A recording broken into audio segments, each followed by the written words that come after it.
Theo, Theo, wake up. Please wake up. Mira Ashford screamed in desperation, while her bloodied hands trembled over the shattered glass of the Bentley Continental. The brick slipped from her trembling fingers onto the cold concrete floor of the underground parking garage. Shards of glass glittered like cursed diamonds under the flickering yellow lights of the Brennan Estate's basement in Chicago. Inside the luxury vehicle, little Theo Brennan lay unconscious. His face flushed crimson from the heat, his lips cracked and dry, sweat pooling in the hollow of his small throat. The dashboard thermometer read 126 degrees. Oh God, what have I done? Mira whispered to herself. But there wasn't time for regret. Only saving this child mattered now. Her sliced hands didn't matter anymore. The searing pain was nothing compared to the terror gripping her chest as she looked at Theo like this, the 8-year-old boy she'd been caring for over the past 3 months. The child who called her Miss Mira with those gray eyes so much like his father's. Eyes that held a loneliness she recognized in her own reflection. She was just a nanny running from her own demons, hiding from an abusive ex-husband who'd left cigarette burns on her wrists. She had no business loving this boy as fiercely as she did. But here she was, bleeding onto the concrete floor of a Mafia boss's mansion, willing to destroy a $200,000 car without a second thought. If this story grips your heart, hit that like button and share it with someone who believes in love against all odds. Subscribe and turn on notifications so you won't miss a single chapter. The previous evening, everything had been perfectly, terrifyingly normal, and Mira had no idea she was stepping into the beginning of a nightmare that would culminate in this garage. Less than 24 hours earlier, the Brennan estate loomed over the Gold Coast like a Gothic cathedral raised from shadow and dirty money. The black granite walls swallowed light instead of reflecting it, and the stained glass windows glittered like the eyes of a demon watching the city of Chicago stretch beneath them. Tonight, more than 300 of the city's most powerful guests poured in for the Brennan family's annual charity gala, an event the elite called a Night of Angels, and the FBI called a gathering of devils in human skin. Baccarat crystal chandeliers hovered above a ceiling 12 meters high, spilling warm golden light onto black marble floors like honey dripping into hell. Servers in simple black uniforms drifted through the crowd like ghosts, carrying trays of Dom Perignon champagne and canapes prepared by a Michelin-starred chef. Liv Jazz murmured from the corner of the ballroom, soft enough not to drown out conversation, elegant enough to remind everyone they were standing in the home of one of the most powerful men in the American Midwest. Mira Ashford stood in the shadows near the kitchen doors, her plain black uniform allowing her to melt into the walls. She had learned how to become invisible during 3 months of work here, a survival skill she had spent 27 turbulent years refining. Her amber eyes swept the room, watching without ever staring, listening without ever seeming to listen. That was how she had survived 12 foster families, 4 years of hell with Derek, and every single day since she had stepped into this house without knowing who truly owned it. Then, he appeared. Callum Brennan entered the ballroom and everything seemed to tilt toward him, as though gravity itself had shifted. At 37, the head of the Brennan Empire stood 1.85 meters tall, broad-shouldered in a flawlessly tailored black 3-piece suit, dark hair streaked with a few silver strands at his temples like ash from a burned-out past. A faint scar traced his left jaw, a souvenir from a reckoning 10 years earlier that he alone had walked away from to tell the story. But what made Mira shiver wasn't the scar. It was his eyes, steel gray, cold as a Chicago winter, and utterly empty as they swept the crowd. The eyes of a man who had seen too much death to fear anything anymore. The same eyes Mira saw every day reflected in the gaze of the 8-year-old boy she cared for. The mayor of Chicago approached to shake Callum's hand, as though asking permission rather than offering greeting. An Illinois state senator hovered beside him with a sycophantic smile. 2 real estate tycoons Mira recognized from the front page of the Chicago Tribune waited their turn. None of them dared hold Callum's gaze for long. They knew what he was. The whole city did. But his money was clean enough on paper, his lawyers good enough, and his power vast enough that no one dared say it aloud. Then she appeared. Victoria Ashworth descended the staircase like a queen deigning to meet her subjects, a crimson Valentino gown clinging to her body like blood against pale skin. Platinum blonde hair was swept into an elegant knot, exposing a long neck circled by diamonds Mira guessed were worth more than the apartment she had once rented in Boston. At 34, Callum Brennan's fiancée embodied calculated perfection, from her smile to her gaze, from the way she laid her hand on his arm to the way she inclined her head to greet guests. Everything was performance. Mira had seen enough pretenders in her life to recognize another, but she also saw what most people missed. When Victoria touched Callum, he didn't respond. He didn't lean toward her, didn't tighten his grip, and there wasn't a single spark of warmth in those cold gray eyes. This wasn't love.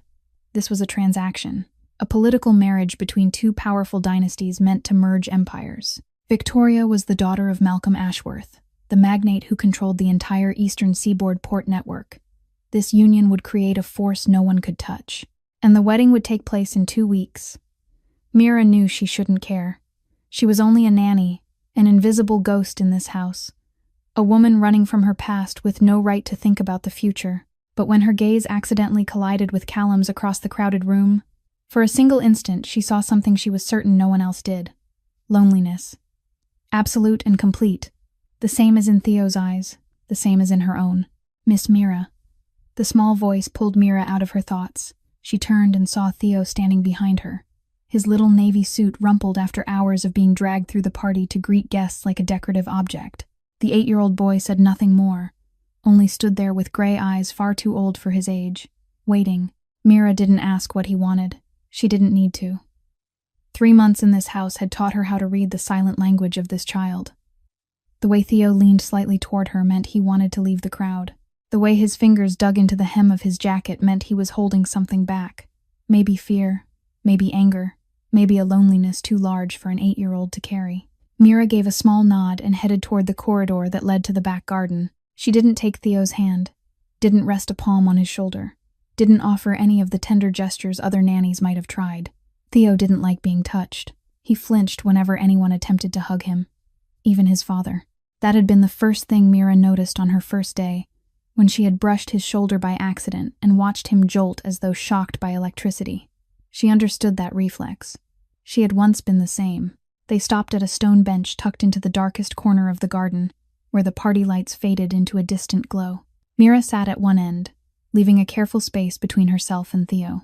The boy settled at the other, silently studying the Chicago night sky stripped of stars by light pollution. They didn't speak. They didn't have to. Sometimes the presence of another person was enough. Mira remembered her first day arriving at the Brennan estate 3 months earlier, when she had stepped off a Greyhound bus at the Chicago terminal with $300 in her coat pocket and a bruise still blooming along her cheekbone. She had run for 3 days and 3 nights from Boston, switching buses 3 times, paying cash for everything, using no credit cards, calling no one. Derek was a cop. He had ways to track her if she wasn't careful. The nanny job at the Brennan estate had been a desperate accident. Mira had spotted the posting pinned to a church notice board she ducked into to escape the rain. They needed someone with a nursing assistant certificate, experience with children, and most of all, someone ready to start immediately with housing provided. Mira hadn't known who the Brennans were. She hadn't known the house she was about to enter was the lair of one of Chicago's largest Mafia organizations.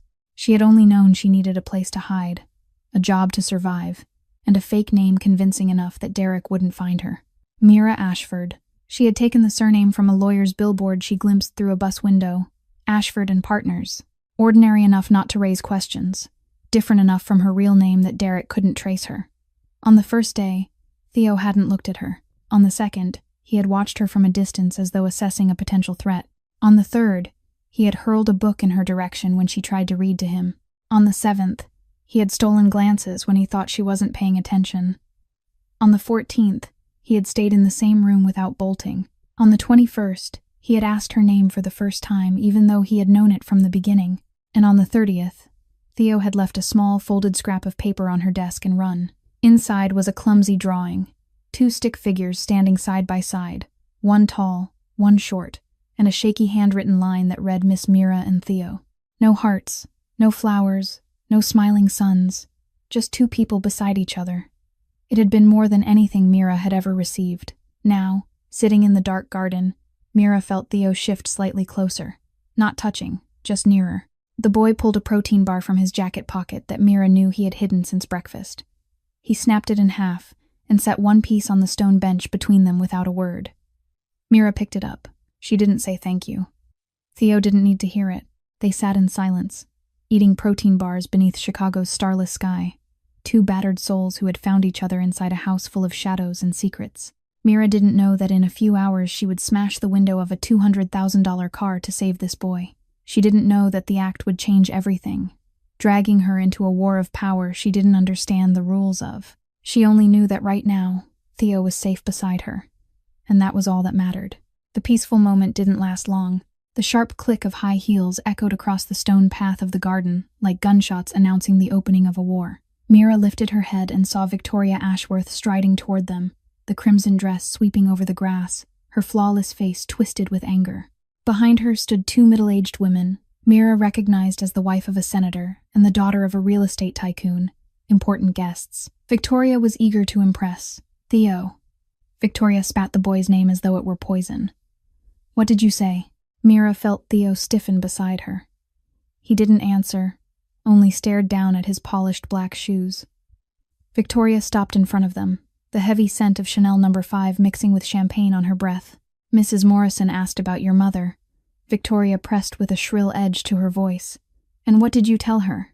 You said your mother was dead, and that you don't remember her face. In front of everyone.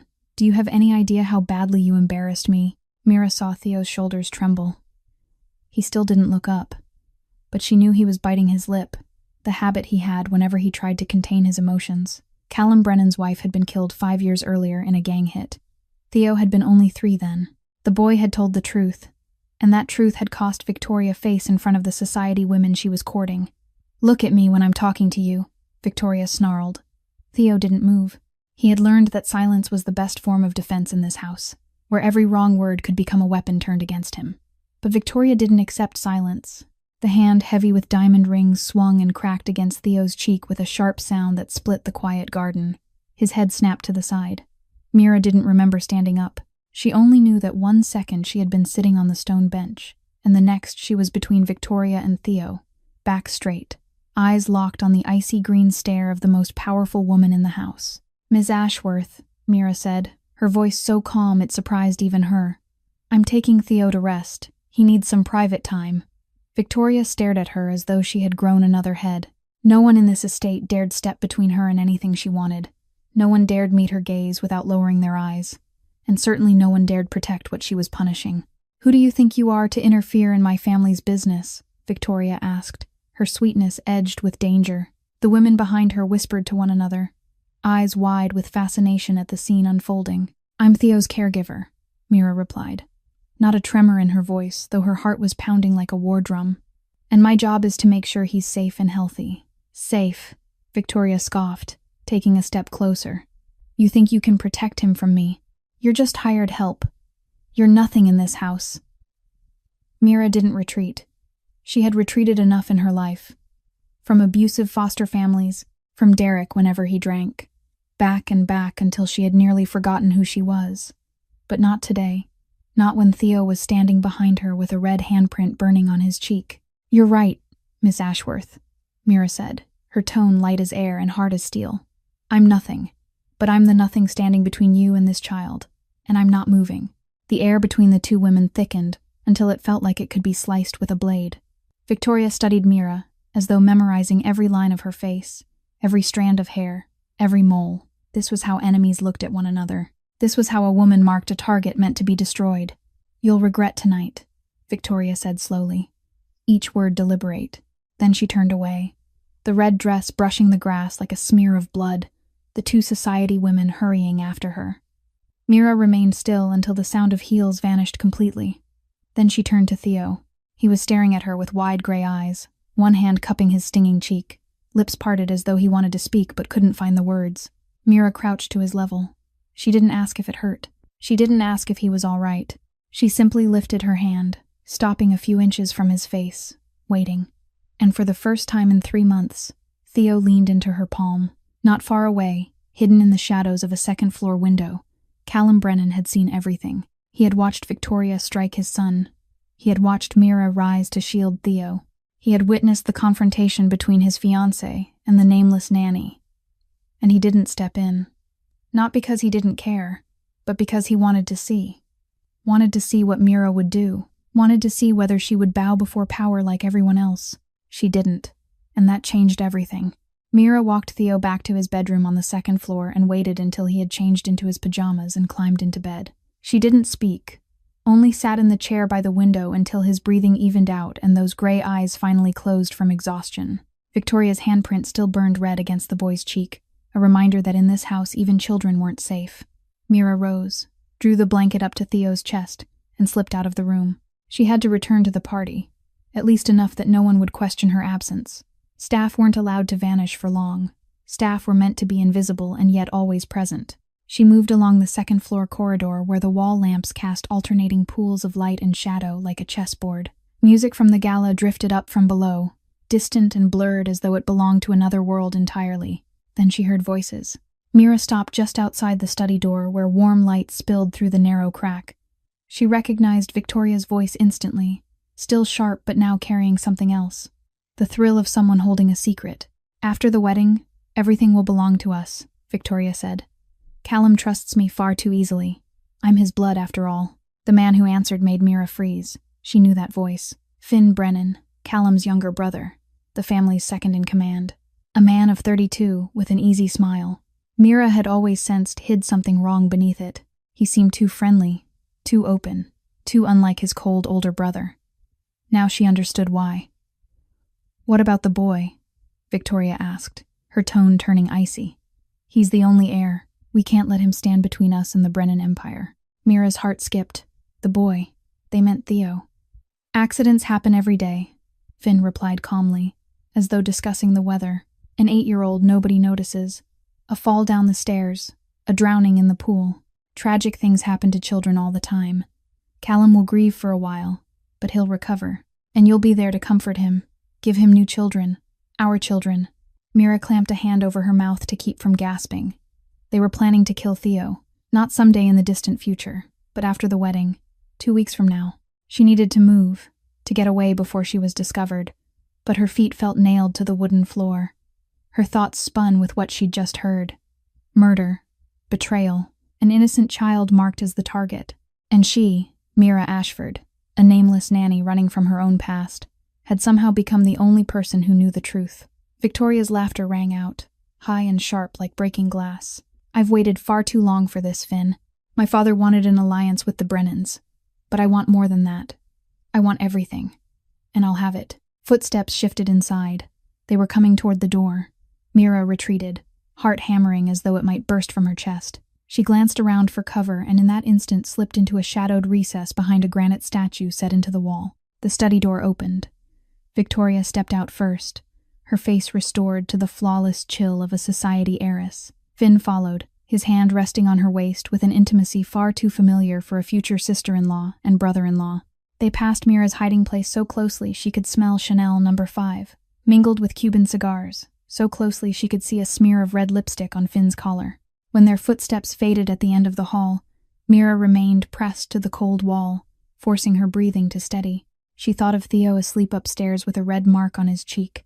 She thought of Callum standing in the shadows, watching everything without intervening. She thought of her own life, running from one hell into another and somehow landing in the middle of a war of power she didn't understand the rules of. What was she supposed to do? Tell Callum. Would he believe her? A servant accusing his brother and his fiancée? Or would she disappear like so many others who dared stand in the way of people like them? But if she stayed silent, Theo would die. And Mira knew that no matter how hard she tried to deny it, she couldn't let that happen. She couldn't. Mira didn't sleep that night. She lay on the narrow bed in the small staff room, staring at the ceiling while her mind spiraled around what she had overheard. Accidents happen every day. A fall down the stairs. A drowning in the pool. They were planning the death of an 8-year-old child as casually as discussing throwing away something old and unwanted. When the first light of dawn slipped through the curtains, Mira had made her decision. She would find a way to speak to Callum. Not today, while the party was still in full swing and the house packed with guests, but soon, before it was too late. The celebration stretched into the following afternoon. A Brennan family tradition Mira had been warned about. The most important guests stayed overnight, continuing their drinking and negotiating shadowy deals in the daylight. Mira went down to the kitchen at 7 in the morning to prepare Theo's breakfast, but he wasn't in his room. She searched the second floor, the first, the garden, and finally spotted Theo standing alone in the corner of the ballroom, where a few guests were still sipping coffee and talking. Victoria stood beside him, one hand gripping Theo's shoulder hard enough to keep him in place, the other holding a glass of champagne. She was presenting him to a circle of society women as though he were a well-trained pet. Mira took in Theo's face. The boy was biting his lip, legs pressed tightly together, his body rigid. She recognized those signs instantly. "Miss Ashworth," Mira said as she approached, forcing calm into her voice. "I need to take Theo for a moment." Victoria turned on her with an icy look. "You again?" "No. The boy is learning how to conduct himself in high society. He needs to stay here. But he needs to use the restroom," Mira said bluntly, ignoring the curious glances from the guests nearby. Victoria's mouth curved in a thin smile. "He needs to learn self-control like a Brennan man. This is an important lesson. Don't interrupt us again." She flicked her hand at Mira as though swatting a fly. Mira wanted to grab this woman by the throat and drag her away from Theo, but she knew that would only make things worse. She met Theo's eyes, trying to send a message without words. Hold on. She would find a way. But 15 minutes later, Mira heard a burst of giggles from a cluster of guests, and Victoria's sharp voice. "Oh my God." The boy wet himself. "Look at this mess. How humiliating. Useless." Mira rushed into the ballroom, but Theo was gone. She saw the wet patch on the marble floor where he had stood, saw the smirking faces of the guests, saw Victoria wiping her hands with a paper napkin in disgust. "Where did he go?" Mira demanded, her voice shaking with rage. "Who cares?" Victoria shrugged. "He needs time to be ashamed of himself." Mira didn't wait. She bolted from the room, searching everywhere. Theo's bedroom was empty. The bathroom was empty. The garden was empty. Then she remembered the underground garage, the quietest place in the house, the place Theo would hide to escape everyone. She ran down the stairs toward the basement, footsteps slapping against concrete, and she saw him through the window of Callum's sleek black Bentley Continental. Theo was curled in the back seat, knees drawn to his chest, face buried in his hands. He was crying. Mira sprinted to the car and yanked the door handle. It didn't budge. She tried the other side. Locked. Every door was locked. "Theo!" Mira pounded on the glass. "Can you hear me? Open the door." The boy lifted his head, eyes swollen and red. He reached for the release button, but nothing happened. Child locks. The doors could only be opened from the outside. "Miss Mira." Theo's voice drifted through the glass, thin and panicked. "I can't open it. It's too hot." Mira peered inside. The dashboard temperature climbed steadily. 90 degrees. 100. 110. July in Chicago. A garage without air conditioning. A black car absorbing heat like an oven. She glanced up and saw it. A security camera in the corner of the garage, its red light blinking. And she understood. Victoria had seen Theo run in here. She had locked the car remotely with a phone app. She was watching everything unfold through the cameras. This wasn't an accident. This was a test. A fall down the stairs. A drowning in the pool. A child suffocating in a car under the sun. Accidents happen every day. "Miss Mira," Theo's voice had faded to a whisper. "I'm dizzy. I can't breathe." Mira stared through the window. Theo's face had gone from flushed to pale, sweat streaming down his forehead, gray eyes glazing over. He was slipping into unconsciousness. There was no time to look for keys, no time to call anyone. Mira scanned the garage and spotted a brick lying beside a stack of construction materials in the corner. She didn't hesitate. The brick felt heavy in Mira's hand. She didn't think, didn't hesitate, didn't calculate consequences. She just swung and struck. The glass exploded outward in a small blast, shards slicing into her skin as blood rushed down her arm. She didn't feel pain. There wasn't time to feel pain. Mira shoved her arm through the shattered frame, unlocked the door from inside, and wrenched it open. Heat slammed into her face like a blow from hell.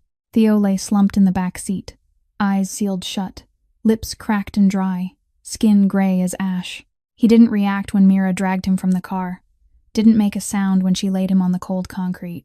He wasn't breathing. The boy wasn't breathing. Mira tilted his head back and opened his airway the way she'd been trained as a nursing assistant. She sealed her mouth over his and blew air in, then planted both hands on his chest and pressed. 1, 2, 3, 4, 5. Breathe, press, breathe, press. Blood dripped from her hand onto Theo's white shirt, blooming like dead petals. "Please," Mira whispered, then shouted. "Please breathe. Someone help me. Call an ambulance."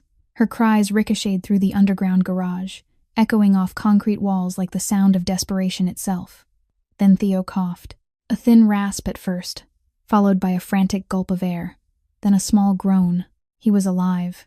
Mira pulled him into her arms, clutching him as though he might vanish if she let go. Tears streamed down her face, mixing with blood and sweat, soaking into the boy's hair as he trembled against her chest.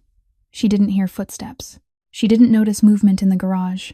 She only knew Theo was breathing, was alive, and that was all that mattered, until she lifted her head and saw him. Callum Brennan stood 10 paces away, frozen like a stone statue.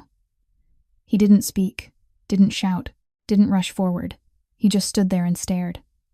At the Bentley with its shattered window, at the glittering shards scattered across the concrete, at Mira sitting in a pool of blood with Theo in her arms, and his gray eyes, the eyes Mira had seen empty the night before, were now burning with something she couldn't name.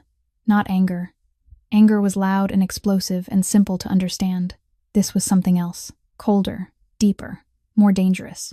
The stillness of a man who'd crossed beyond ordinary emotion and entered territory known only to those who had killed. Callum stepped closer. One step at a time, slow, deliberate. Mira didn't know whether to be afraid or to explain. She didn't know what he was thinking or feeling or planning. She only tightened her hold on Theo, as though her body could become a shield. Callum stopped in front of her. He dropped to one knee, and for the first time Mira saw a crack in that icy armor. His hands shook as he reached for Theo's face, fingers skimming the boy's cheek, checking breath and pulse with the reflexes of someone accustomed to deciding who still lived and who didn't. "My son," Callum said, his voice raw as though the words were being dragged from his throat with iron hooks. "What happened to my son? He was locked in the car," Mira answered, her voice still quivering from the shock of it all. "I found him when he was barely breathing.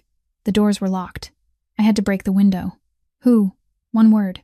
But the way Callum spoke, it made the air in the garage drop several degrees. "Who locked my son in that car?" Mira opened her mouth and hesitated.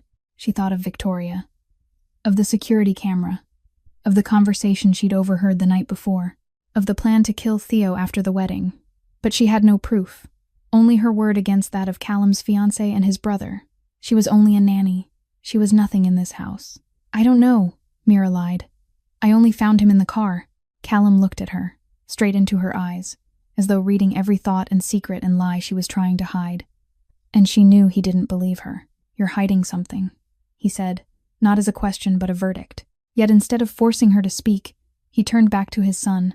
His hands that had crushed throats and ordered executions, now lifted Theo's head as gently as though the boy were made of glass. The wail of an ambulance siren rose from above. Someone had called.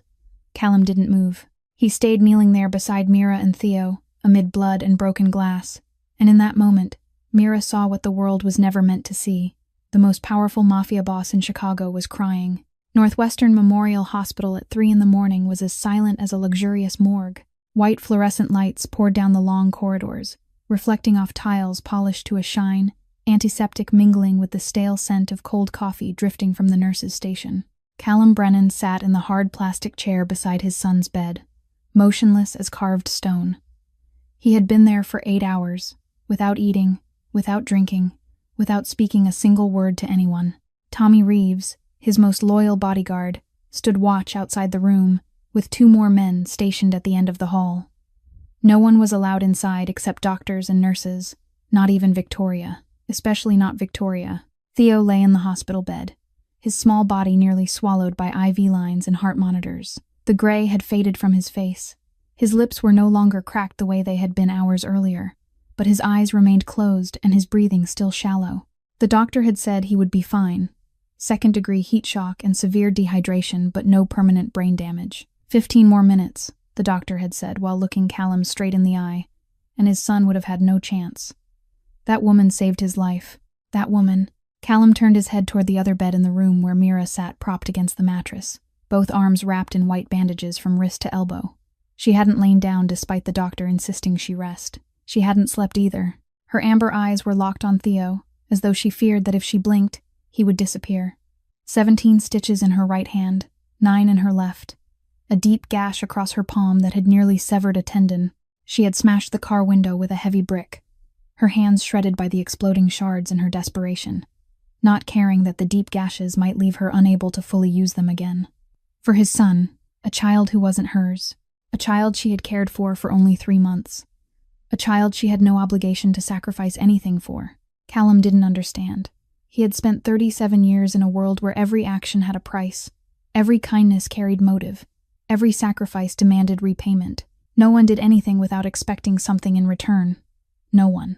And yet this woman, A nameless nanny with a false name he knew was false.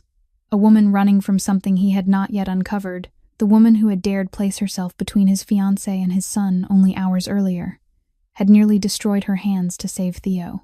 Why? Callum wanted to ask.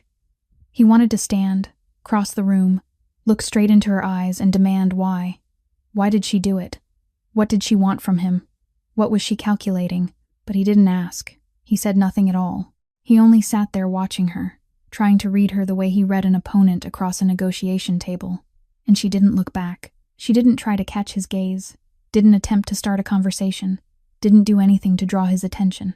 She only watched Theo, as though the boy were the only thing that mattered in that room, as though Callum didn't exist. It unsettled him, not because he needed her attention, but because he wasn't accustomed to being ignored. He was Callum Brennan. People didn't ignore him.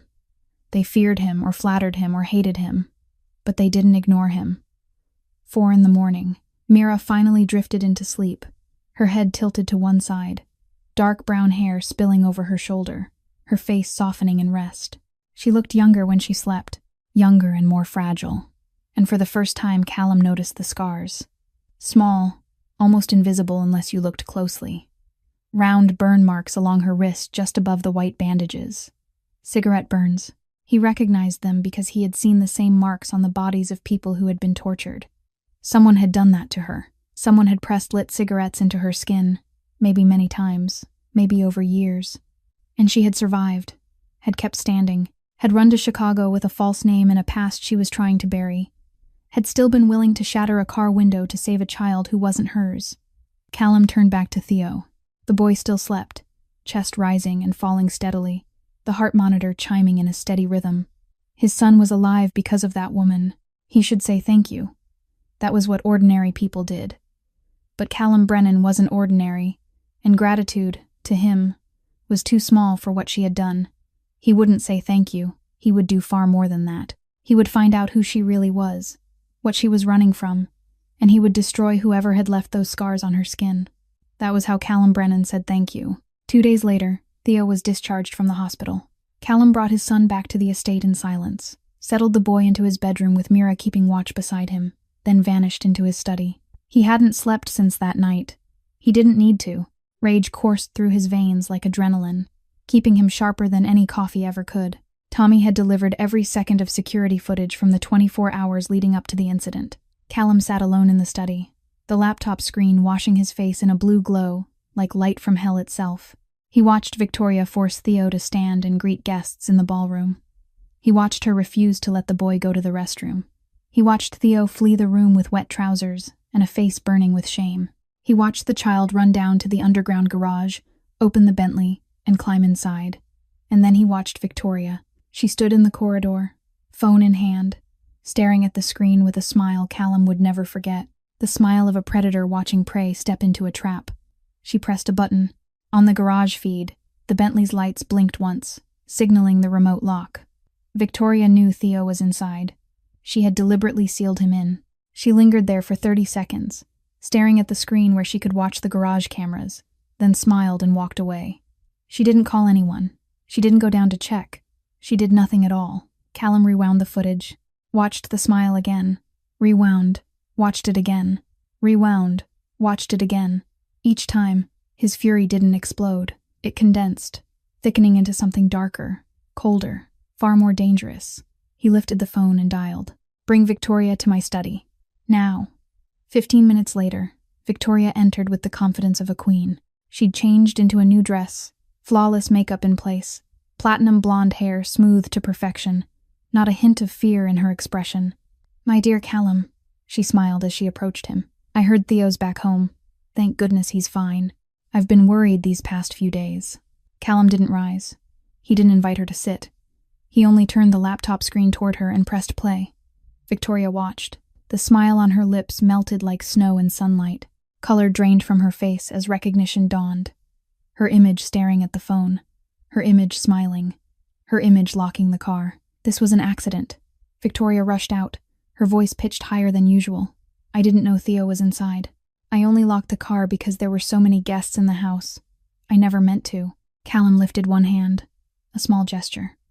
Victoria fell silent instantly, as though someone had switched her voice off. He stood, slowly, every movement perfectly controlled, and walked toward her. With each step forward, she retreated until her back hit the wall. He stopped a hand's breadth away, close enough for her to see the muscles twitching along his jaw, close enough to smell whiskey on his breath, close enough to look into his gray eyes and glimpse her own death reflected there. "You think I'm stupid," Callum said, his voice light as a breeze and cold as the Arctic winter. "You think I don't know what you want? Power. Money. The Brennan Empire. You think I don't know you're sleeping with Finn?" Victoria's eyes widened. She opened her mouth to speak, but he continued. "You think I don't know what the two of you are planning after the wedding? Accidents happen every day, don't they? A fall down the stairs, a drowning in the pool." Victoria trembled. The confidence was gone. The victorious smile was gone. She looked like what she truly was, a predator who had just realized she was standing in front of a larger one. "Callum, I can explain," she whispered. "The wedding will still happen," Callum said. Victoria blinked, thrown off balance. She hadn't expected that. "Really?" she asked, a flicker of hope sparking in her eyes. Callum smiled, and that smile was more terrifying than rage. "The wedding will still happen," he repeated. "You'll walk to the altar at St. Patrick's in front of 500 guests, including your father. You'll wear white and carry flowers. You'll stand there and wait." He tilted his head, steel cold in his gaze. "And then you'll learn what justice looks like when power decides." Victoria wanted to ask what he meant, but Callum had already turned away. He paused at the door without looking back. "Oh, and one more thing," he said. "If you or Finn go anywhere near Theo or Mira again before the wedding day, I won't wait for the church. I'll bury both of you in the rose garden and plant black roses on top." The door shut behind him. Victoria stood alone in the study, shaking, and for the first time in her life, she understood what real fear meant. 3 days after Theo was released from the hospital, Mira received a message from Mrs. Ruth Chen, the estate's housekeeper. "Mr. Brennan wants to see you in his study at 8 this evening." No explanation, no option to refuse. Mira stood in front of the black oak door of the study, her heart beating faster than usual. She didn't know what Callum wanted. Maybe he had discovered her false name. Maybe he intended to fire her for destroying a $200,000 car.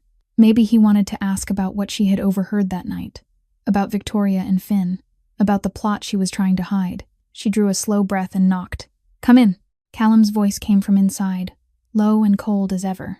Mira pushed the door open and stepped inside. Callum Brennan's study was a fusion of power and shadow. Dark walnut paneling lined the walls. Towering shelves filled with leather-bound books no one likely ever read. A massive mahogany desk set before a wide window overlooking the rose garden. Callum sat behind it, the glow of a desk lamp casting sharp shadows across his face, emphasizing the scar along his jaw and his unreadable gray eyes. "Sit." He gestured to the chair opposite him, not an invitation, a command. Mira sat, spine straight, hands folded on her thighs. She didn't bow her head or avert her gaze. She had learned that in this house lowering your eyes marked you as weak, and the weak were swallowed whole. "How's your hand?" Callum asked. The unexpected question made Mira blink. "Healing," she answered briefly. "The doctor says there's no permanent damage." "Good."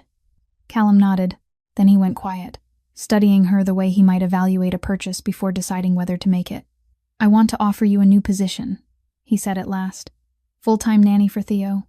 You'll move into the room next to his, have access to every area of the house connected to my son's care, triple your current salary, full medical coverage, and the protection of the Brennan family." Mira didn't respond right away. She knew in this world nothing was free. "The protection of the Brennan family," she repeated. "What does that mean?" "It means anyone who harms you answers to me," Callum said without hesitation. "It means you'll be safe." Heat rushed to Mira's face. He knew. He knew she was running from someone even if he didn't yet know the details. This wasn't kindness. This was a transaction. "I don't need protection," she said, her voice harder than she intended. "I only need a job." "You're lying." Callum leaned forward, elbows on the desk. "The cigarette burns on your wrist weren't an accident. The name Mira Ashford didn't exist before 6 months ago. You arrived in Chicago alone with $300 in your pocket and applied at the first house willing to take you without asking too many questions. You're running, Mira, or whatever your real name is, and whoever you're running from is dangerous. Mira clenched her hands on her thighs. She wanted to stand and walk out, but she knew she couldn't. She had stepped into Callum Brennan's world, and nobody left that world without his permission. "What do you want from me?" she asked flatly. "What do you really want?" Callum studied her for a long moment before answering. "I want you beside Theo," he said. "My son trusts you. For the first time in 5 years, he trusts someone other than me. You saved his life. Not for money, not out of obligation, but because you cared. I don't understand why, but I don't need to. I just need you to stay." Mira fell silent. She thought of Theo, of the sadness in his gray eyes, of the way he had leaned into her palm in the dark garden that night, of the half-protein bar he had shared with her. She couldn't leave him. Not now. When she knew what Victoria and Finn were planning. "I have conditions," she said. Callum raised an eyebrow, clearly unused to anyone placing conditions on him. "Go on." "First, I don't report to Victoria about anything involving Theo. I report only to you or Mrs. Chen. Second, if I see anyone in this house harm Theo, whoever it is, I have the right to act to protect him without asking permission. Third, when I decide to leave, you'll let me go. No tracking, no retaliation, no strings." Callum looked at her, and for the first time Mira saw something different in those cold gray eyes. Not respect, because men like Callum didn't respect anyone, but perhaps recognition, the recognition reserved for an equal adversary. "Agreed," he said. "But I have one condition as well. You'll tell me your real name. Not now. When you're ready." Mira stood to leave. She paused at the door and turned back. "My real name is Mira," she said. "Only the last name is fake." Then she walked out of the study, leaving Callum alone in the shadows, watching her with an expression even he didn't understand. That night, after Mira left the study, Callum summoned Tommy. His most loyal bodyguard stood before the desk, waiting for orders with the patience of a man who had served the Brennan family for 15 years. "I want everything on her," Callum said, his voice giving nothing away. "Her real name, her past, her family, why she came to Chicago, everything." Tommy nodded and vanished into the night. He didn't ask why, didn't question his boss's motives. That was why Callum trusted him more than anyone else in the organization, including Finn, especially Finn. 3 days later, Tommy placed a thick folder on Callum's desk. Inside was a woman's entire life compressed into paper, photographs, and police reports. Callum opened it and began to read. Her real name was Mira Collins, born in a small town called Brockton, Massachusetts, about 40 minutes by car from Boston. Her mother was addicted to heroin and abandoned her when she was 4, disappearing into the rehab system and never returning. Her father wasn't listed on the birth certificate. From age 4 to 18, Mira passed through 12 different foster homes. Callum read the social worker reports, the dry notes about little Mira Collins being removed from the 3rd foster family for suspected physical abuse, from the 5th for neglect, from the 7th for signs of sexual abuse by an older boy in the household. He studied the attached photographs. A skinny girl with oversized amber eyes and a narrow face, staring into the camera the way you stared at an enemy. Not smiling, not crying, only the emptiness of a child who had learned that feelings were a luxury she wasn't allowed.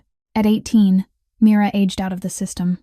She worked days at a fast food restaurant and studied nights for a nursing assistant certificate.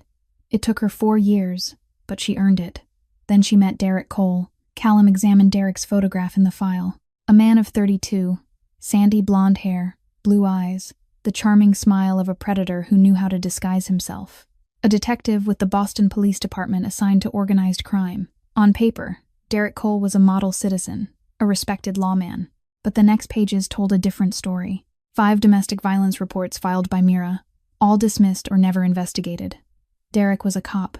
He knew how to make reports disappear. A restraining order issued and revoked 3 days later for lack of evidence. Hospital records showed Mira admitted 7 times in 4 years with broken ribs, sprained wrists, mild head trauma, and countless bruises. Each time she claimed it was an accident, falling down the stairs, slipping in the shower, walking into a door. Lies both she and the doctors knew were lies, but no one did anything because her husband was a police officer. Callum turned to the final pages. 6 months ago, Mira Collins vanished. She withdrew her entire savings, $327, left behind her phone, credit cards, and anything traceable. She boarded a Greyhound bus and disappeared from Boston. Derek filed a missing person report, but Boston police turned up nothing, because they weren't looking in the right direction. But Derek hadn't stopped. Tommy had uncovered proof that Derek was using criminal connections to hunt her down, and one of those connections was the Ashworth family, Victoria's father. Callum closed the folder. He sat in the darkness of the study, gray eyes fixed on nothing. He thought about the cigarette burn scars on Mira's wrist. He thought about the way she never let anyone stand behind her, the way she always chose seats facing exits, the way she flinched at every loud sound but tried to hide the reflex behind a mask of calm. He thought about how she stood straight-backed before Victoria, didn't bow, didn't retreat, even knowing she was confronting someone who could destroy her life with a single phone call. She hadn't run because she was weak. She had run because she was strong enough to know that was the only way to survive. Callum picked up the phone and called Tommy again. "I want 2 men on her 24/7, he said, without her knowing. "Don't let anyone near her without my permission. And get me everything on Derek Cole. Where he is, what he's doing, what he's planning." "What about Victoria and the Ashworths?" Tommy asked. "If Derek is in contact with them, let them think they're in control," Callum replied. "Sometimes the best prey is the kind that doesn't know it's being hunted." He ended the call and looked back at the folder on his desk. He wouldn't tell Mira what he knew.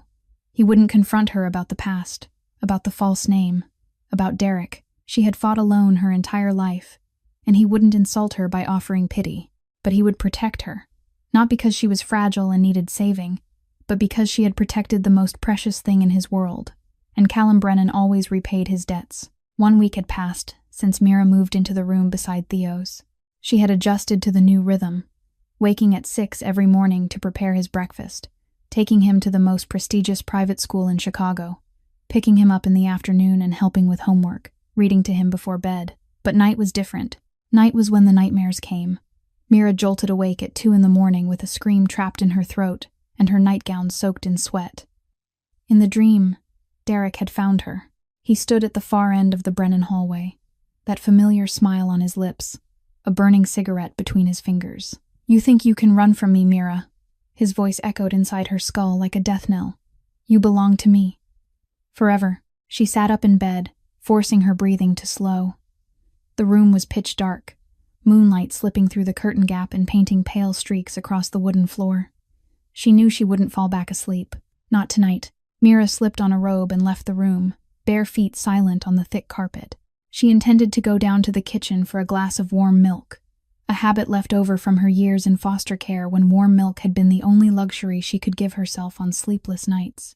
But when she stepped into the kitchen, she realized she wasn't the only one awake. Callum Brennan sat on a bar stool by the marble island, a glass of whiskey in his hand, the bottle of 30-year-old Macallan in front of him already more than half gone. He wasn't wearing his usual suit, only a white dress shirt with the sleeves rolled to his elbows, tie loosened, dark hair slightly rumpled as though he'd dragged his hands through it more than once. He looked like an ordinary man rather than a mafia boss, and somehow that was even more unsettling. Mira paused in the doorway, unsure whether to advance or retreat. Callum lifted his head and looked at her. His gray eyes weren't cold the way they usually were. They were tired, clouded like smoke. "Nightmare?" he asked, his voice rough with whiskey. Mira didn't answer. She walked into the kitchen, opened the refrigerator, and took out the milk carton. She could feel his gaze tracking every movement, but she didn't look back. She poured the milk into a glass, set it in the microwave, and waited. The low hum of the machine was the only sound in the silent room. "Sit down," Callum said when the microwave stopped. Not quite an invitation. Not exactly an order either. Something in between. Mira took the warm milk and sat on the bar stool 2 seats away from him, far enough to feel safe, close enough to talk. She sipped, letting the heat slide down her throat and soothe her twisting stomach. "You know who I am," Callum said after a stretch of silence. "I know you know. You've been here long enough to hear, to see, to understand. So why are you still here?" "Because of Theo," Mira answered without hesitation. Callum studied her, a faint, ironic smile touching his mouth. "Only because of Theo. Only because of Theo." He nodded and took another drink. They sat in silence for several minutes, each lost in their own thoughts. Then Mira set her glass down and met his eyes directly. "Have you killed people?" No circling, no hesitation, no fear. The question dropped between them like a stone into still water, sending invisible ripples outward. Callum didn't look surprised. He didn't look offended either. He simply held her gaze, gray eyes locked with amber in the dim kitchen light of 2 in the morning. "When necessary," he replied. His voice carried no emotion, as though he were answering a question about the weather. "What does necessary mean?" Mira pressed. "It means when someone threatens my family, my organization, or the people I protect." Callum set his glass down and looked at her. "I don't kill innocents. I don't kill women or children. I don't kill people just because they irritate me. But if someone tries to destroy what I've built, if someone threatens my son or my people, then yes, I'll kill them, and I won't lose sleep over it." Mira knew she should be afraid. She was sitting in a kitchen at 2 a.m. with a man calmly admitting to murder, a mafia boss, someone the entire city of Chicago feared, but she wasn't afraid, because she understood. She had lived with a different kind of killer, a killer in a police uniform, a man who killed with fists and cigarettes and soft words before violence. Derek hadn't needed reasons to cause pain. He'd only needed a mood. Callum, on the other hand, had rules, and in the world Mira had survived, rules were a luxury. "Do you ever regret it?" she asked. "Every day," Callum replied, and for the first time she heard something else in his voice, not weakness but truth. "I regret that my wife died in a war I started. I regret that my son has to grow up in this house with a father like me. I regret it every day, but I don't stop, because if I stop, someone else takes my place, and they won't have any rules at all." They sat in silence until Callum's whiskey glass was empty and Mira's milk had gone cold. No promises, no tender understanding, no romantic moment. Just two people battered by life, sitting beside each other in the dark, sharing truths they couldn't speak to anyone else. And sometimes, that was more than any declaration of love. 3 days after the 2 a.m. conversation in the kitchen, Mira still couldn't stop thinking about what Callum had said. When necessary, he killed. When necessary, she knew what that meant. She wasn't naive. She'd lived in this house long enough to understand that the closed-door meetings in the study weren't about real estate deals. But knowing and seeing were two entirely different things. That night, Mira woke to Theo crying in his sleep. She hurried into his room, sat beside the bed, and held his hand until the nightmare passed. When he drifted back to sleep, she realized she was thirsty. She left the room and headed down the stairs, intending to go to the kitchen as usual, but she took the wrong turn. The Brennan estate was a maze of identical corridors, and in the darkness Mira went right instead of left. She knew she was heading toward the basement when she heard the sounds. A groan, the crack of bone, a voice begging. She should have turned back. She knew she should have turned back, but her feet kept moving as though they belonged to someone else, until she stood before the iron door to the basement, slightly ajar. Dull yellow light spilled through the gap, and Mira looked inside. The cellar was lit by a single overhead bulb, casting light and shadow the way a Caravaggio painting did. In the center of the room, a man was tied to a chair, his face ruined by blood and bruises, his white shirt soaked red, and standing in front of him was Callum Brennan. Callum had removed his jacket and rolled up his sleeves. Blood smeared across his hands as he held a small knife. He wasn't shouting, wasn't threatening, didn't look unhinged.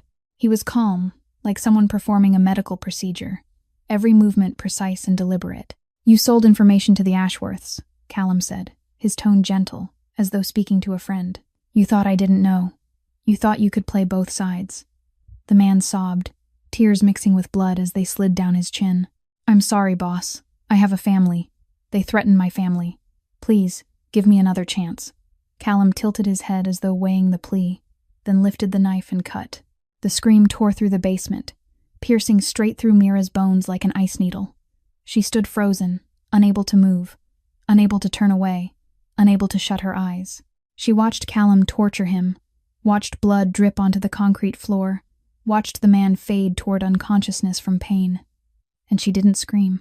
She didn't run for the police, didn't faint, didn't do anything a normal woman would do after witnessing something like this. She just stood there and watched, because deep inside, in a dark place she'd never admitted existed, she understood. She understood the necessity of violence. She understood that sometimes, to protect what you loved, you had to become what the world called a monster. She had once wished she'd had the strength to do this to Derek, wished she could make him hurt the way he'd hurt her, wished she could be the one holding the knife instead of the one being cut. Callum lifted his head as though sensing her presence. His gray eyes met her amber ones through the narrow crack in the door, and they stared at each other in a moment that stretched into eternity. Callum didn't look surprised, didn't look ashamed, didn't try to explain or justify anything. He just looked at her, the knife still in his hand, blood still dripping to the floor. and Mira simply turned and walked away. She didn't run. She walked slowly, evenly, as though she'd just seen something entirely ordinary. She climbed the stairs, moved down the corridor, went into her room, and locked the door. She sat on the bed in the darkness, fingers interlaced, forcing her breathing under control. She didn't cry. She didn't shake. She just sat there and thought about Callum with blood on his hands, thought about Derek with her blood on his fists, thought about the difference between the two men and whether that difference mattered, thought about herself, the woman who had watched someone being tortured without flinching. What had she become? Or had she always been this way, only never given the chance to find out? The next morning, Mira woke at 6 as usual. She showered, put on her uniform, and went downstairs to prepare Theo's breakfast.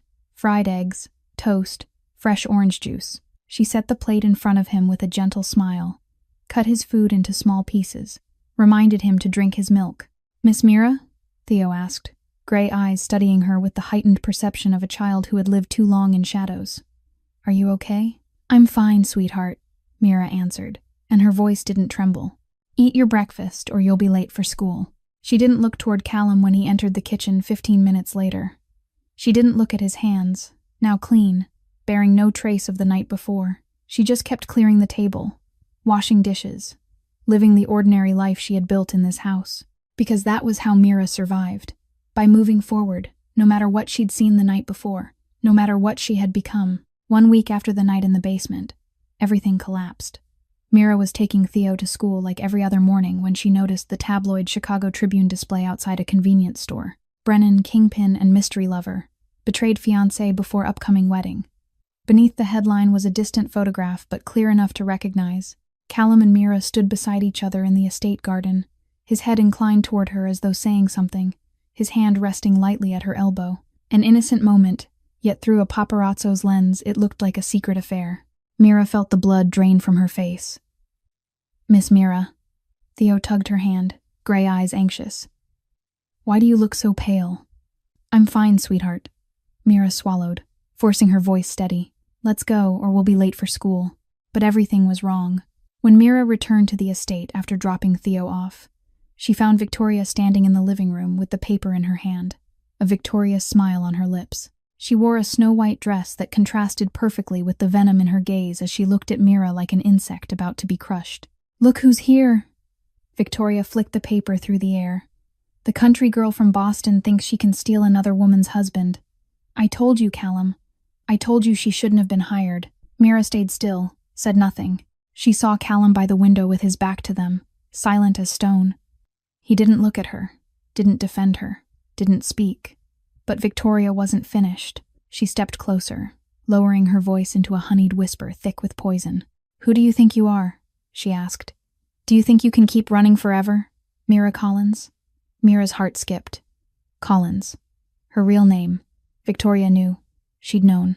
"Oh, you thought you could hide forever," Victoria sneered. "Derek misses you very much. He's been looking for you for 6 months, and now he knows exactly where you are." Mira wanted to run, to turn and flee this house, this city, this life unraveling around her. But her legs wouldn't move. Derek was coming. He knew where she was. Victoria had sold her to him, probably through her father, Malcolm Ashworth. The man Tommy had warned was connected to Derek. Everything was a trap. The paper, the photo, the scandal. All of it meant to distract while Derek closed in. "You have 1 hour to pack and leave," Victoria said sweetly, honey laced with venom. 1 hour before I call the police and report you as an illegal employee with falsified documents. You walk out or you're dragged out. You don't get to expel anyone from my house." Callum cut in, his voice steel cold. He had turned around, gray eyes fixed on Victoria with something even worse than fury. Victoria paled, then steadied herself. "You can't protect her forever, Callum. Who is she?" "A servant with a scandal-soaked past. And I'm your future wife, Malcolm Ashworth's daughter. The most important alliance the Brennan family has. Choose, her or me." The room fell silent as a tomb. Mira looked at Callum, then at Victoria, then down at her own hands, the faint scars still visible from smashing the car window to save Theo. She was tired of running, tired of fighting, tired of being a burden to anyone else. "I resign," Mira said, her voice so calm it startled even her. "I'll pack and leave within an hour." Victoria smiled, her eyes glowing with triumph. But Callum only stared at Mira with something she couldn't read. "No," he said. A single word, yet it thundered through the room. "Mira, you're not going anywhere. No one gets to drive my people out. No one." 3 days after the newspaper scandal, Callum forbade Mira from leaving the estate alone. But Theo needed his routine dental appointment, and she refused to let the boy go with a stranger. So she convinced Callum she would be fine, that she had survived 27 years without protection, that Derek wouldn't dare act in broad daylight in a city that wasn't his territory. Callum didn't agree, yet he didn't stop her either. He only studied her with unreadable gray eyes and said 2 words, "Be careful." Mira took Theo to the dentist, waited in the clinic for an hour, then decided to walk him through Grant Park before heading home. That was the first mistake. The second was not noticing the white van that had followed them since they left the office. The park that afternoon was crowded as usual. Children running across the grass, couples strolling along Lake Michigan, elderly people feeding pigeons from stone benches, and Mira and Theo were heading down a narrow path toward the playground when she heard that voice, the one she had heard in nightmares for 6 months. "Hello, Mira." She froze, every cell in her body screaming for her to run, but her feet felt nailed to the pavement as she turned and saw him. Derek Cole standing 5 steps away, the same charming smile, the same icy blue eyes, the same relaxed confidence of a predator who knew his prey had nowhere left to go. Wearing a brown leather jacket with his hands in his pockets, looking like an ordinary father enjoying the park. Mira knew better. She knew the hand in that pocket could crush her throat. "You thought you could run from me forever." Derek moved closer, his voice soft as though speaking to a former lover. "You belong to me, Mira. You always belonged to me. 6 months I searched for you. 6 months I couldn't sleep thinking about you. And now I've found you." Mira pulled Theo behind her, the instinct to shield the child overpowering the terror, tightening her chest. "Miss Mira," Theo whispered, shaking. "Who is that man?" "No one, sweetheart," Mira said, forcing calm into her voice. "We're leaving right now." But when she turned to run, Derek was faster, grabbing her arm and yanking her back, his fingers clamping so hard she knew bruises would bloom by morning. "If there was a morning, you're not going anywhere," Derek snarled as the polite mask fell away to reveal the monster beneath. "You're coming home with me right now, and if you fight me, I'll hurt the boy in front of you." Mira looked at Theo, trembling, gray eyes wide the same way they'd been the night he was locked inside the car, and she knew she couldn't let him be harmed. Couldn't. "All right," she said, her voice breaking. "I'll go with you, but leave the boy out of it. He has nothing to do with us." Derek smiled, the grin of a victor, loosened his grip on her arm, and reached for Theo. And that was when Tommy appeared. Mira never saw where he came from, only a blur of motion, and then Derek was face down in the grass with his arm wrenched behind his back, his cheek pressed to the ground. "Are you all right, Miss Ashford?" Tommy asked calmly, as though he had merely picked up something she dropped instead of disabling a former police officer. Mira nodded without being able to speak, pulled Theo into her arms, held the sobbing child tight, and for the first time in 6 months, allowed herself to cry as well. 2 hours later, she sat in Callum's study with both hands wrapped around a mug of tea she hadn't touched, listening to Tommy report everything, watching the cold fury in Callum's gray eyes, waiting for him to order Derek killed the way he had killed the traitor in the basement that night. But it didn't happen. Instead, Callum made a phone call, and 20 minutes later, 2 FBI agents arrived at the Brennan estate to arrest Derek Cole on charges of corruption, abuse of authority, and ties to the Ashworth crime organization, evidence Callum supplied that would put Derek away for at least 20 years. When everyone had left and the mansion had fallen quiet again, Mira looked at Callum in confusion and asked why. "Why didn't you kill him? You could have. I know you could have." Callum studied her, his gray eyes softening just a fraction, enough for her to notice. "Because you didn't want to see blood," he said. Mira blinked, shaken. "I didn't. I never told you that." He stepped closer until she could smell wood and whiskey on him and said, "I know. I saw you that night in the basement. I saw the way you looked. You weren't afraid, but you didn't want to see more blood either. You've already seen too much." Then he stopped, and for the first time Mira saw something like gentleness in the eyes of the most powerful Mafia boss in Chicago. "I won't become what you're running from. Not with you." She couldn't speak, could only stand there with tears streaming down her face, and for the first time in her life she felt safe. 1 week before the wedding, Mira made a decision. She couldn't stay here anymore. Not because of Derek. He was sitting in federal prison awaiting trial and wouldn't be getting out for at least 2 decades. Not because of Victoria, who still looked at Mira like an enemy but hadn't dared make a move since Callum warned her. Not because of any danger from the outside, but because of the danger within. Mira was in love with Callum Brennan. She didn't know when it had started. Maybe it was the 2 a.m. conversation in the kitchen when he admitted he regretted things every day. Maybe it was the moment he'd looked at her through the crack in the basement door and hadn't tried to justify what he was doing. Maybe it was when he handed Derek to the FBI instead of killing him, simply because he knew she didn't want to see more blood. Or maybe it had begun long before that, the first time she'd seen him cry beside Theo's hospital bed, the most powerful Mafia boss in Chicago, with silent tears sliding down his cheeks. But Callum was about to marry Victoria. In 7 days, he would stand at the altar in Street, Patrick's church, and speak vows to another woman. Not because he loved her, but because it was a transaction, an alliance, the way his world functioned. And Mira was only the nanny. She didn't belong in that world. She shouldn't want to belong in that world. She wrote the letter at midnight, when the entire estate had fallen asleep, her handwriting trembling across the white page as she explained to Theo why she had to leave, promised him she'd always remember him, that he was the bravest child she'd ever known, that he deserved to be loved more than anyone in the world. She didn't write to Callum. She didn't know what to say. She folded the letter, placed it on Theo's pillow, then returned to her room to pack. There wasn't much to take. She'd arrived with $300 in a small suitcase, and she would leave with no more than that. She hadn't collected this month's pay, and she would leave it behind. She didn't want to carry anything that belonged to this house, anything that reminded her of him. Mira carried the suitcase down the stairs at 2 a.m, her steps as light as a cat's on the thick carpet. She was nearly at the front door when the darkness ahead of her shifted. Callum leaned against the doorway, arms folded across his chest, gray eyes fixed on her in the shadows. He wasn't wearing a suit, only a black shirt and trousers, his hair slightly rumpled, as though he hadn't slept either. "Where are you going?" he asked, his voice low and tired. Mira stopped, fingers tightening around the handle of the suitcase. "Away from here. Away from this life. Away from you." "Why?" "Because I can't stay and watch you marry her." The answer slipped from her lips before she could stop it. Raw truth without disguise or excuse. She was too tired to lie anymore. Callum didn't speak. He only looked at her, gray eyes deep as a winter lake, impossible to read. Then he moved.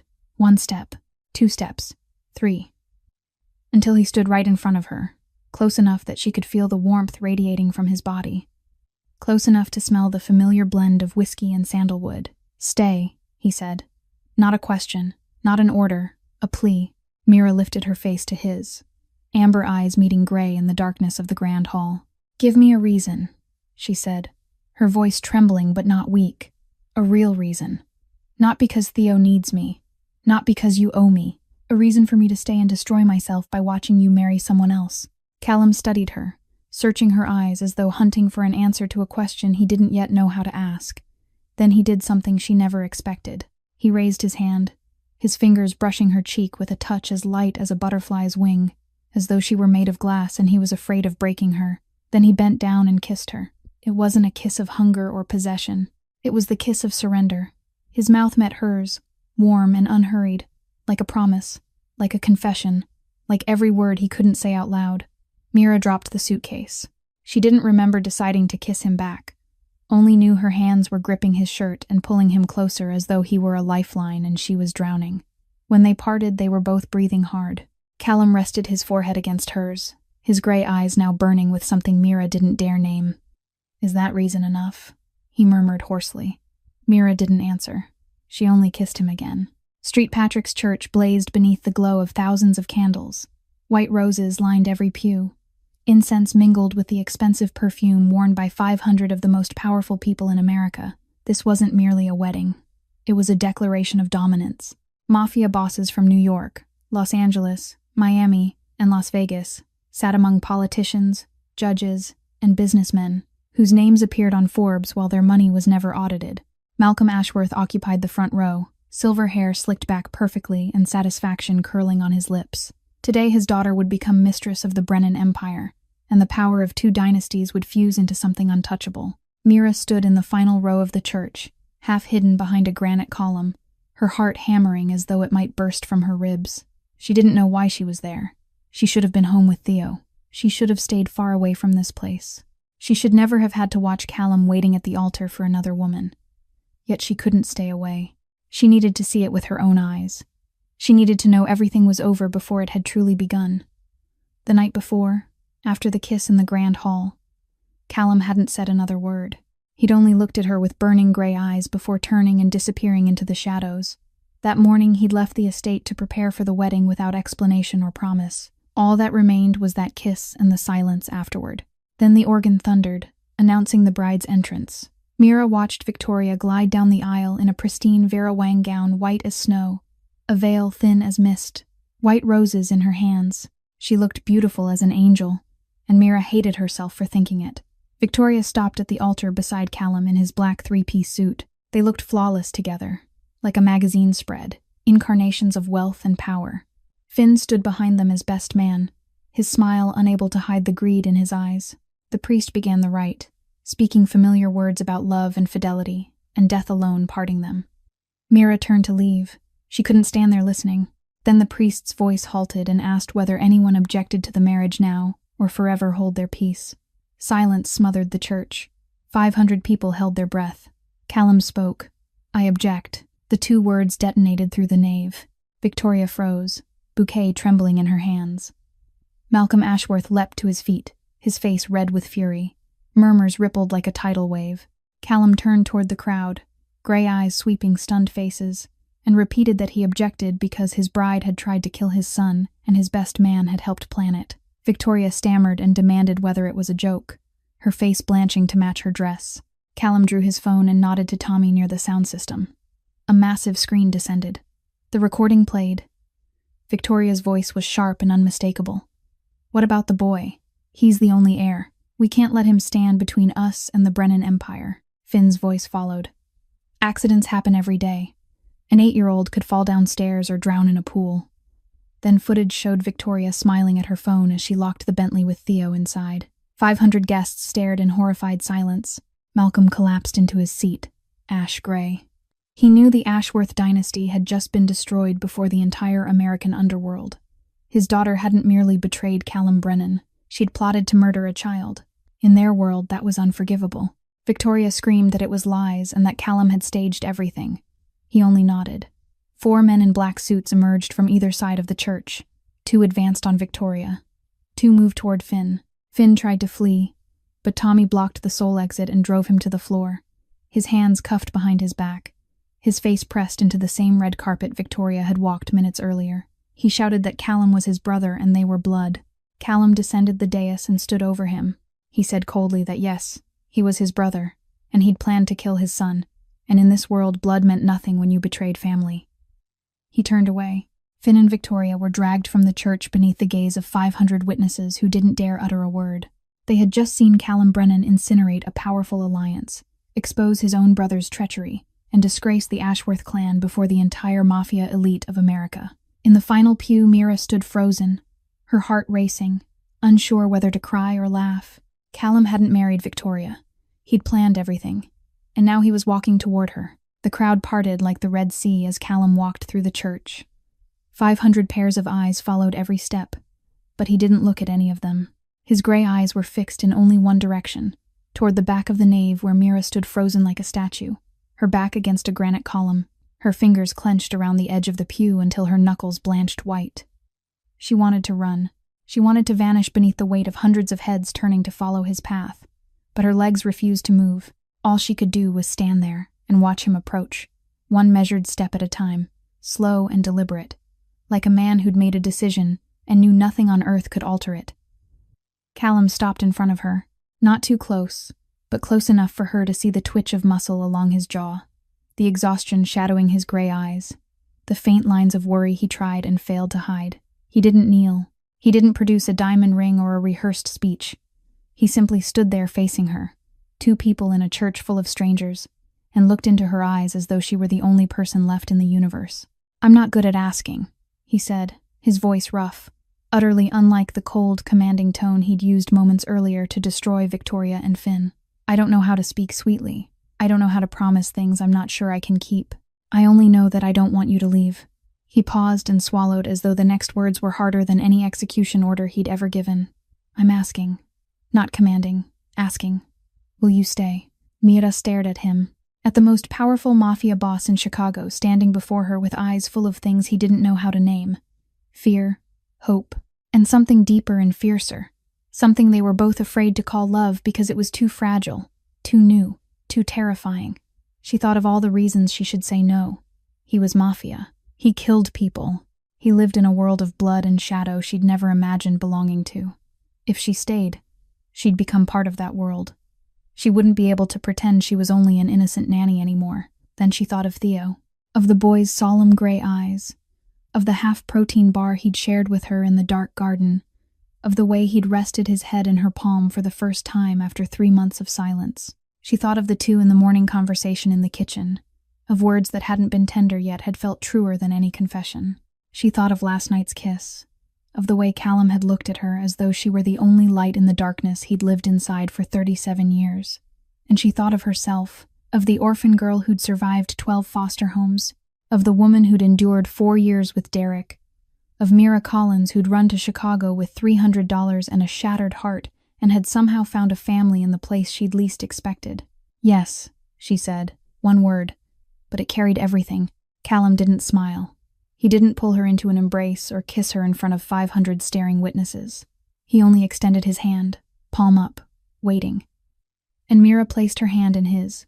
Her hand with the scars from shattered Bentley glass fit into his, the same hand that had killed and tortured enemies yet now held her with a gentleness reserved for something priceless.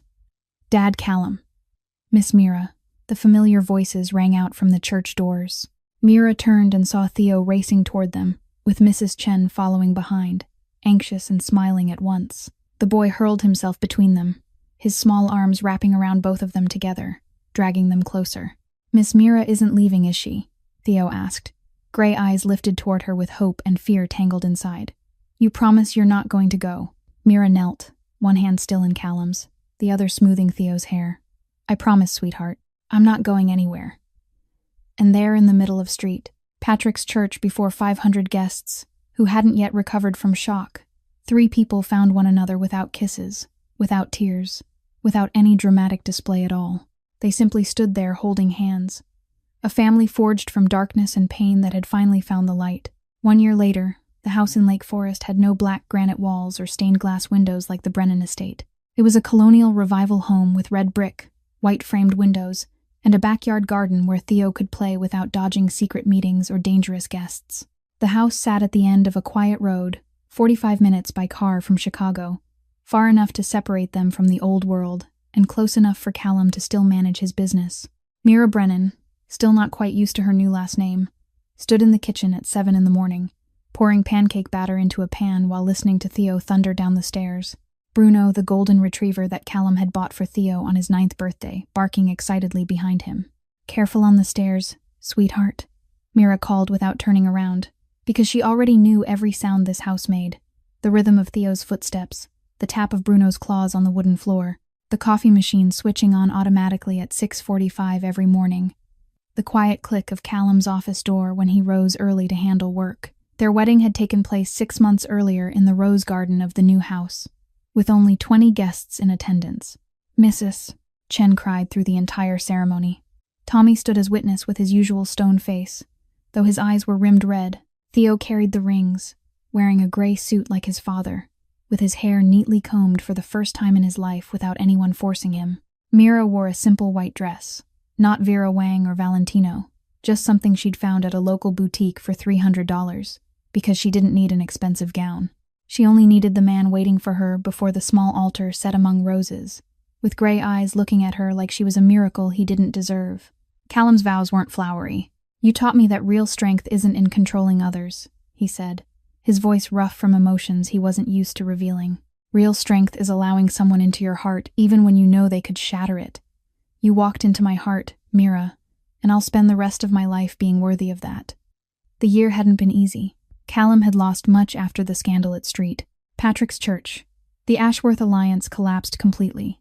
Malcolm Ashworth was shunned by other families because his daughter had violated the one rule no one forgave: never harm children. Victoria was sent to a convent in Europe, a punishment gentler than death but still a permanent exile. Finn sat in a federal prison, sharing a cell block with Derek Cole, a coincidence Mira doubted was accidental. Some long-standing Brennan allies had turned away, not because they disagreed with what Callum did to Victoria and Finn, but because they feared a man willing to burn a powerful alliance for love. A man like that couldn't be predicted or controlled, and in their world, that was dangerous. Callum lost about half his empire. Contracts vanished. Partners withdrew. Illegal revenue streams were cut off. But he still had enough. Enough to live. Enough to protect his family. Enough to rebuild in a different way. He shifted toward legitimate ventures. Real estate. Construction. Investments. It wasn't easy or fast, but he was doing it for Theo, for Mira, for the future he wanted to give them. Mira had changed too. She finished the nursing certificate she'd abandoned in Boston, studying nights after Theo went to bed and passing her exam last month. Now she worked part-time at a pediatric clinic in Lake Forest 3 days a week, while Theo was in school. She didn't need the money, and Callum had made that clear, but she needed the work. She needed to know she was still Mira Collins, the woman who'd survived 12 foster homes and 4 years of hell with Derek, the woman who could stand on her own even if the world collapsed around her. She didn't want to be only Callum Brennan's wife. She wanted to be herself. And Callum understood that. He never stopped her, or asked her to quit, or stay home. He only asked if she was happy. And when she said yes, he nodded and never questioned her further. That was how Callum loved. Not with sweet words or grand gestures, but with respect, with space for her to be herself, with sitting beside her every night holding her hand until she fell asleep. "Mom, Mira, I want bear-shaped pancakes."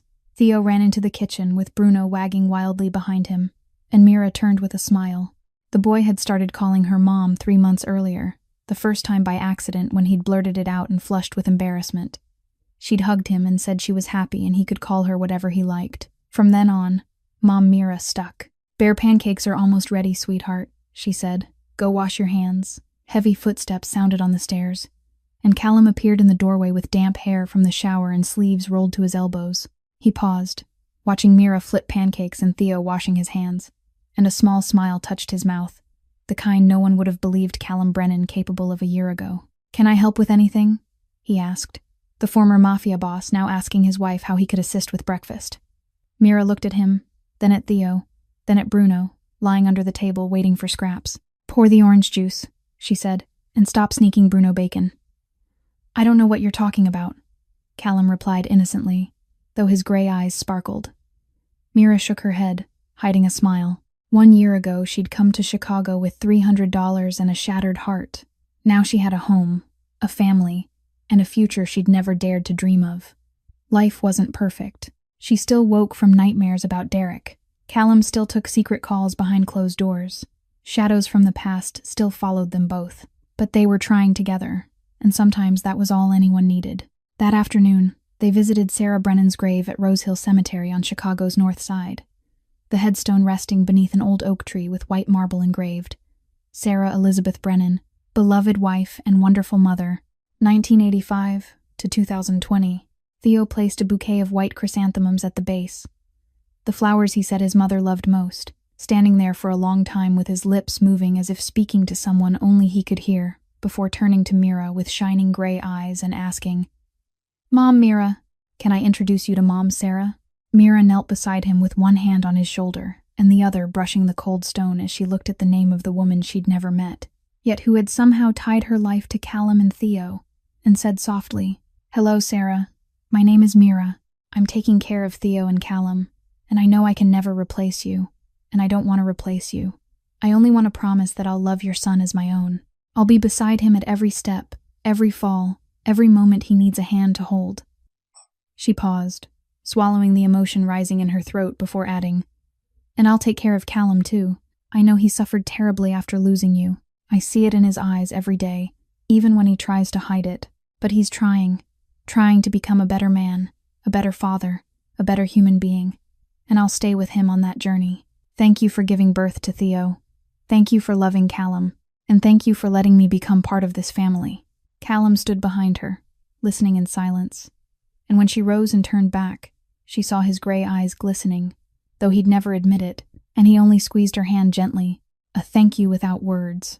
That evening, the three of them sat on the porch watching the sunset stain the Lake Forest sky red while Bruno slept at Theo's feet, his tail twitching, as cool autumn air carried the scent of dry leaves and pine from the nearby woods.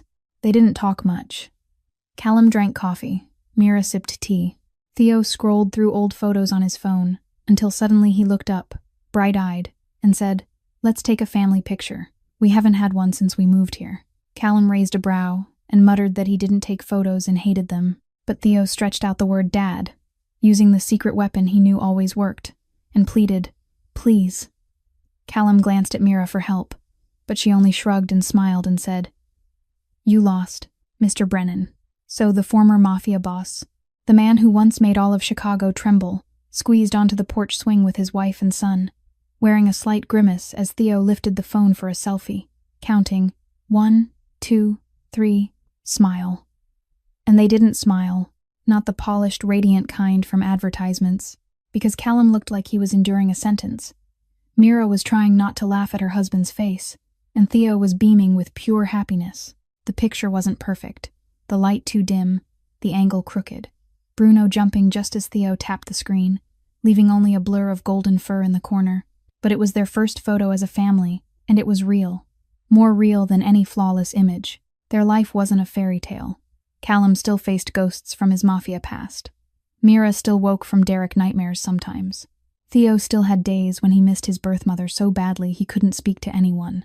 They didn't live happily ever after the way fairy tales ended. They lived honestly, with good days and bad days, smiles and tears, small arguments and reconciliations, with love imperfect yet strong enough to weather every storm, and sometimes that was the truest version of happiness life could offer. The story of Callum, Mira, and Theo taught that family isn't always formed by blood. Sometimes it's strangers finding one another in darkness, taking hands and walking toward the light. Sometimes love arrives from the place we least expect, with people we never thought could belong in our world. And sometimes real strength isn't power or money, but the courage to change, to love, and to let someone into your heart. If this story touched you, please like and share it with those you love. Subscribe and turn on notifications so you don't miss the emotional stories we bring every day. How did this story make you feel? Was there a moment that brought tears to your eyes? Did any character remind you of someone in your own life? We'd truly love to hear what's in your heart, so please share in the comments below. Every story, every experience matters to us. Thank you for taking the time to listen, and we wish you and your loved ones good health, joyful days, and peace in every moment. Goodbye, and see you in the next video.